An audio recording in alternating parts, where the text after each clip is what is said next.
Hello dear students, welcome back to Organise Knowledge channel. और आज की जो वीडियो है उसमें डिस्कस करेंगे worksheet number 41C for class 10th, विषय हिंदी व्याकरण रस सिद्धांत पार्ट 3 रहेगा। और ये वर्कशीट आपके लिए 18 अक्टूबर 2021 के लिए शेड्यूल की गई है। आज की जो वर्कशीट है स्टूडेंट्स, उसमें हम जो हमारा टॉपिक है रस, उसी को कंटिन्यू करते हुए थर्ड वर्कशीट है आपकी ए बी, और जो वर्कशीट है वो हम ऑलरेडी कर चुके हैं। थर्ड वर्कशीट आपकी रिवीजन वर्कशीट है रस के बारे में।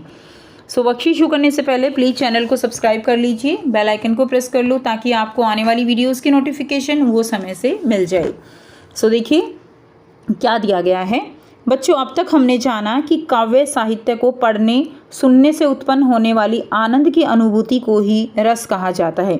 तो जो आनंद की अनुभूति होती है किसी भी काव्य या साहित्य को पढ़ने या सुनने में, उसे क्या कहा जाता है? उसे रस कहा जाता है। रस के 4 अंग होते हैं: स्थायी भाव, विभाव, अनुभाव और संचारी भाव। स्थायी भाव कौन से भाव होते हैं? वे भाव हैं जो मन में स्थायी रूप से स्थापित रहते हैं, उनको हम स्थायी भाव कहेंगे। दूसरा है विभाव। स्थायी भावों के उद्बोधक कारण को हम विभाव कहते हैं। ठीक है, तो ऐसे कारण जिनसे स्थायी भाव जो है वो जगते हैं। विभाव 2 प्रकार के होते हैं: आलंबन विभाव और उद्दीपन विभाव। नेक्स्ट देखिए अनुभाव। मन में उत्पन्न भाव को व्यक्त करने वाली जो शारीरिक प्रक्रियाएं होती हैं उनको हम क्या कहते हैं? उनको हम अनुभाव कहते हैं। ये सब हम 41 वर्कशीट ए और बी में कंप्लीट डिटेल में पढ़ चुके हैं। अगर आपने वो वीडियो नहीं देखी है तो वो जो है आपको प्लेलिस्ट में मिल जाएंगी, उनको आप देख सकते हो, जिससे आपको कंप्लीट जो टॉपिक है वो क्लियर हो जाएगा। जो भी आश्रय के मन में, ठीक है, आश्रय के मन में जो भी भाव उत्पन्न होते हैं उनको वो किस तरह से व्यक्त करता है अपनी शारीरिक प्रक्रियाओं के द्वारा, वो क्या कहलाता है? अनुभाव कहलाता है। जैसे ये 8 प्रकार के हैं: स्तंभ है, स्वेद है, रोमांच है, भंग है, कंप, विवरणता, अश्रु या प्रलय। इनके द्वारा ये शारीरिक प्रक्रियाएं कही गई हैं। नेक्स्ट है संचारी भाव। अब मन में आने जाने वाले जो भाव होते हैं उनको हम संचारी भाव कहते हैं, यानी ये स्थायी रूप से नहीं होते हैं। जो मन में स्थायी भाव होता है उसी के साथ ये आते जाते रहते हैं, इसलिए इनको संचारी भाव कहा जाता है। यह भाव स्थायी भाव के साथ उत्पन्न होकर कुछ समय बाद समाप्त हो जाते हैं, अर्थात यह स्थायी भाव मन में स्थायी रूप से नहीं रहते हैं। ठीक है, यह संचारी भाव मन में स्थायी रूप से नहीं रहते। रस सिद्धांत के प्रणेता आचार्य भरत मुनि ने 9 प्रकार के रस का उल्लेख किया है, किंतु अब रसों की संख्या क्या कही जाती है? 11 कही जाती है, जिसमें भक्ति रस और वात्सल्य रस जो है वो ऐड कर दिए गए हैं। ये भी हमने पिछली वर्कशीट में ही समझा है। जैसे कि आप जान चुके हैं कि प्रत्येक रस का एक स्थायी भाव होता है, जिसकी सूची कार्यपत्रक संख्या 41B में दी जा चुकी है। आइए अब हम रस की पहचान करें। तो अब हम इसमें रस की जो है पहचान करेंगे। प्रश्न 1 दिया गया है: जशोदा हरि पालने झुलावे, हल रावे दुलरावे मलहावे, जोई सोई कछु गावे, पद में कौन सा रस है? तो यहाँ पर देखिए आपका जो आंसर रहेगा, इसमें यशोदा मैया का श्री कृष्ण भगवान के प्रति जो प्यार है वो दिखाया गया है। वो उनको पालना झुलाती हैं, दुलार करती हैं। तो इसमें पद में कौन सा रस रहेगा? इस पद में ऑप्शन आपको दिए गए: हास्य रस है, शांत रस है, वात्सल्य रस है या भक्ति रस है। तो इसके अंदर जो आंसर रहेगा आपका ग जो है आपका सही आंसर रहेगा। इसके अंदर वात्सल्य रस है। बच्चों के प्रति जो प्यार दिखाया जाता है उसमें क्या होता है? वात्सल्य रस होता है। प्रश्न 2 है: चमक उठी सन 57 की, वह तलवार पुरानी थी, बुंदेले हर बोलों की, मुँह हमने सुनी कहानी थी, खूब लड़ी मर्दानी वह तो झांसी वाली रानी थी, पद में कौन सा रस है? तो इसमें देखिए आपका जो आंसर रहेगा, ऑप्शन क है भयानक रस, ऑप्शन ख विभत्स रस, ऑप्शन ग है वीर रस और ऑप्शन घ है रौद्र रस। ठीक है, तो इसमें जो आपका आंसर रहेगा वो है वीर रस। तो इसमें वीरता की बात की गई है। झांसी की रानी जो है किस तरह से जो उन्होंने क्रांति के समय अपना रूप दिखाया था, तो वो वीर रस है इसके अंदर। ग जो है इसका सही आंसर आपका हो जाएगा।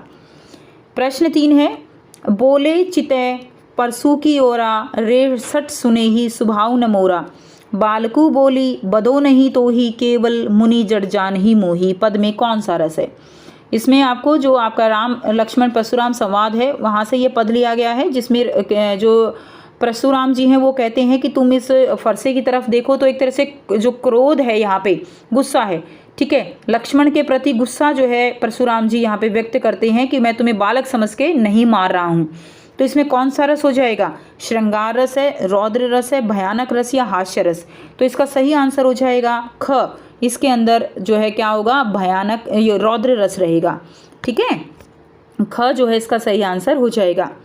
प्रश्न 4 दिया गया है, देखिए, हमारे हरि हरिल की लकड़ी, मन क्रम वचन, नंद उंदन नंद नंदन और यह दृढ़ करी पकड़ी, पद में कौन सा रस है? तो इसमें आपका जो आंसर हो जाएगा, देखिए ऑप्शन क दिया गया है वात्सल्य रस है, ऑप्शन ख है श्रृंगार रस, ऑप्शन ग हास्य रस एंड ऑप्शन घ है संचारी भाव। तो इसके अंदर जो दिया गया है वो दिया गया है श्रृंगार रस। हमारे हरिल हरिल की लकड़ी, जो हरिल पक्षी है उसका प्रेम दिखाया गया है, ठीक है, लकड़ी के प्रति। तो इसमें कौन सा रस है? श्रृंगार रस जो है, रति भाव यहाँ पर दिखाया गया है। नेक्स्ट देखिए, प्रश्न 5 है, मेरो मन अनंत कहाँ सुख पावे, जैसे उड़ी जहाज को पंछी पुनी जहाज पे आवे, पद में कौन सा रस है?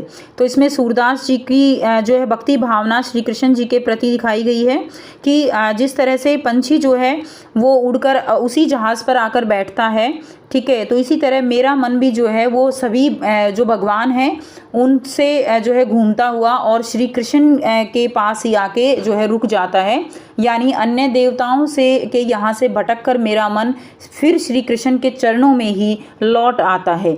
तो इसमें जो है कौन सा रस है? ऑप्शन दिए गए हैं, क है वीर रस, ख है इसमें शांत रस, ग भक्ति रस और घ है इसमें विवत्स रस। तो देखिए इसके अंदर जो है शांत रस भी है और भक्ति रस भी है, ठीक है, लेकिन अगर अब आपको जो है यहाँ पे सिलेक्शन अगर करनी है तो अगर हम देखें तो इसमें भक्ति रस की भावना जो है वो ज़्यादा है। क्लियर? अगर आपको आंसर में भक्ति रस ना दिया गया हो तो तब आपका आंसर इसमें शांत रस रहेगा।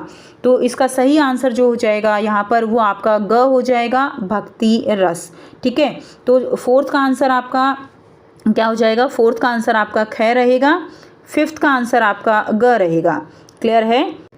नेक्स्ट आपको गतिविधि दी गई है, काव्य साहित्य को पढ़ने सुनने से उत्पन्न होने वाली आनंद की अनुभूति के बारे में अपने अध्यापक से चर्चा कर रस के बारे में अधिकाधिक जानकारी संग्रहित कीजिए और अपनी पाठ्य पुस्तक और अभ्यास जो पुस्तिका है उसमें दिए गए पदों में रसों की पहचान आपको करनी है, ठीक है। तो आपको जो भी आपकी पाठ्य पुस्तक है, अभ्यास पुस्तिका है, उसमें जो आपको पद दिए गए हैं उनमें रस की जो है आपको प्रैक्टिस करनी है। तो ये थी आपकी आज की हिंदी की वर्कशीट। आई होप सभी स्टूडेंट्स को क्लियर है। कोई भी डाउट है पूछ सकते हो। वीडियो अच्छी लगी तो प्लीज़ लाइक कर दीजिए, शेयर कर दीजिए और चैनल को सब्सक्राइब कर लीजिए। So thanks for watching. मिलते हैं नेक्स्ट वीडियो में नेक्स्ट वर्कशीट के साथ। Take care, bye bye.